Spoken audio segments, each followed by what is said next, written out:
ஷேய் எல்லாம் கேட்டுக்கூடா இல்லை மானிட பேரை கண்டார வலிமை 2ஆம் நம்பரை திரிச்சு 2ஆம் நம்பரை ஓட்டி பேப்பர் வச்சு பேப்பரை கை பார்த்த மாட்டா பண்ணுதியா பேக்கிங்கு கண்டார வலிமை நோய் வர போகிறா நோய் விட்டாச்சுல கேரளாவிலேருந்து பிடிக்க முடியா தீயா பிடிக்கும் கேரளாவிலேருந்து இப்படியே போவோம் இங்கே செங்கோட்டை புளியரை இப்படியே எப்படி கைலாஸ் பின்புறம் முன்புறம் இப்படியே போய் மதுரை சிலிவுத்தூர் ராஜபாளையம் இப்படியே போய் அடுத்தாப்புல சென்னை மெட்ராஸில் போய் அந்த நோய் தாக்கம் ஏறும். நோய் தாக்கம் ஏறினவுடனே அரசியல்வாதி ஜங்கின்னு விமானத்தை தூக்குவான், டெல்லிக்கு போவான், கையை குலுக்குவான், குலுக்கி பிரதமருக்கு கையை ரெண்டையும் தேய்ப்பான்.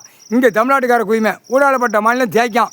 எனக்கு இத்தனை கோடி கண்டார வலிமான இப்போ தாண்டா நோய் வரப்போகிற விட்டாச்சு.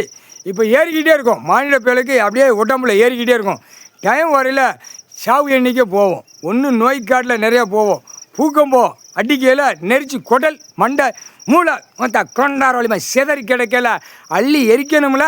அதுக்கு தான் கோர்ட்டில் நீதிமன்றம் கோர்ட்டில் மிஷின் எரிப்பு ஏற்றிக்கோ, மிஷினை இறக்கி வச்சுக்கோ சரியா.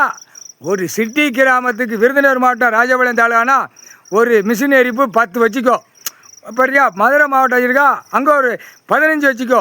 அப்போ சென்னை மெட்ராஸுக்கு வச்சுக்கோ ஒரு 25 வச்சுக்கோ. 25 போட்டால் தான் 30 வேணும், 30 இருந்தால் தான் எரிக்க முடியும். அம்மூட்டி செத்து போய் கிடப்பான், பிற வீச்சத்தில் கிடக்கும். ஏழை எளிய மக்கள் உள்ளே கடந்து தவிக்கும், அந்த வீச்சத்தில் அது இருக்கக்கூடாது. ஏழை எளிய மக்கள் விவசாயம் பண்ணி திங்கா, விவசாயம் பண்ணி ஐயா கடவுளை நினைக்கா, கடவுளை நினைக்கிற ஆக்கங்கட்ட கூவைகள் தப்பிக்கும் சரியா. கடவுளே இல்லாமல் ஆக்கங்கட்ட கூவைகள் செத்து மாண்டு சுடுகாட்டு எரிப்பு போவான். அதுதான் கணக்கு. இப்படிதான் மானிட பிறவி இப்படி தான் பேசணும், இப்படி தான் கணக்கு கொடுக்கணும். யம தர்ம கணக்கு விஷ்ணு சரிதானப்பா. இப்போ நோய் தாக்கம் சென்னை டெல்லியிலேருந்து இப்போ அடுத்து டெல்லியிலேருந்து வெளிநாடு போவோம்.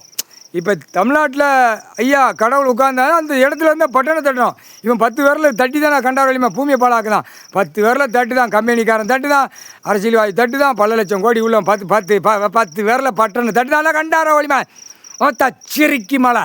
இப்போ அடிக்கிற அடியில் காலி 10 லேசாக ஈஸ்வரன் பட்டணை தட்டி விடுவான். அப்போ பட்டணை தட்டி விட்டு எங்கே போவோம்? 8 ஓலைச்சோடு கணக்கு. இந்த ஜென்மத்தில் கரு வேரோட மானிட பிறவி அறுத்துத்தான் விடணும். 3/4 சத்தியம் ஏப்பா காவு கொடுத்தாச்சுப்பா. இந்த 2ஆம் நம்பர் வியாபாரம் பார்க்குறவனுக்கு காவு கொடுத்தாச்சு. அடுத்தாப்புல பஞ்சாயத்து போர்ட்டில் தலைவராக நான் உட்காந்துருக்கேன். பஞ்சாயத்து போர்ட்டுக்கு எனக்கு பதவி கொடுத்துட்டான், நான் தான் தலைவர். ஒவ்வொரு சிட்டி கிராமத்தில் இருக்க நான் தான். ஏன்னா செத்து போனான்னு அல்லணும்லப்பா. சிட்டி கிராமத்தில் நான் எல்லா இடத்துலையும் உட்காந்துருப்பேன். எத்தனை போகுது இந்த மானிடப்ப தூக்குடா எரிடா அந்த கணக்கு நான் கொடுக்கணும். அதுக்கு தான் பஞ்சாயத்து போர்ட்டில் உட்காந்துருக்கேன். ஒவ்வொரு இதில் எதுக்கு உட்காந்துருக்கேன் இதுதான் கணக்கு. புரிஞ்சுக்கிட்டியாப்பா? பஞ்சாயத்து போர்டு கணக்கு 2ஆம் நம்பர் வியாபாரம் பார்க்குற பிஸ்னஸுக்கு காவு கொடுத்தாச்சு. இல்லை கண்டார வலிமனம் பொண்டாட்டி வழியா விரிச்சு விலைக்கு நக்குடா நல்லா நக்குடா. 2ஆம் நம்பர் புளித்தியை பார்க்குறானோ நக்கு கண்டார நல்லா நக்கிக்கோ. நோய் தாக்க வரப்போகுது, சுடுகாட்டி எரிப்பு போயிடுவேன். நல்லா பொண்டாட்டி விடிய இந்த பேப்பர் வச்சுருக்கேலா கட்டுக்கட்டா சாக்காக வச்சுருக்கேடா. நக்குடா கண்டார வலிமனை சுடுகாட்டு எரிப்பு போட்டோமா. சுடுகாட்டு எரிப்பு பூரா இப்போ சிட்டி கிராமத்தில் கூடுதலாக இறங்கும் பார். இறங்கும்டா கூடிய சீக்கிரம் இறங்கும் பார். இப்போ எப்படி இறக்கி கடவுள் விடுதாருன்னு பார். நீதிமன்ற கோர்ட்டில் இறக்கி விடாப்பா. எல்லாம் கோர்ட்டில் பூரா ரெடி பண்ணுங்க. சுடுகாட்டு எரிப்பு மிஷின் எரிப்பு 3/4